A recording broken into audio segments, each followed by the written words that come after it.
Hi guys, hope you are well. I am also well. So today I will disassemble Microlab M580 satellite speaker. Few months ago, I disassembled Microlab M580 subwoofer version 1 and version 2. You can check the I button. So let's remove the top cover.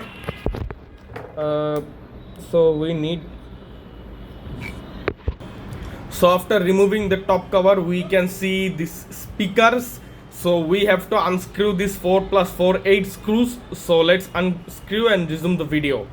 So we carefully unscrewed it, and then we will remove the speaker from here.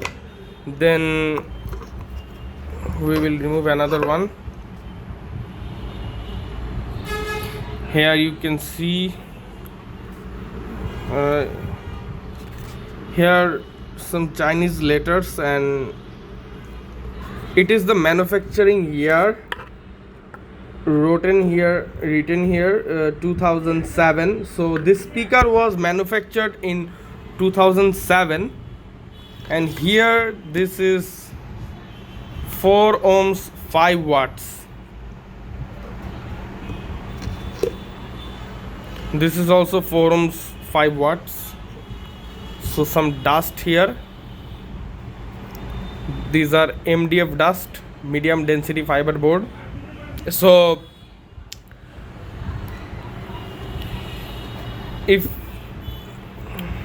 the speaker, this is positive and negative terminal.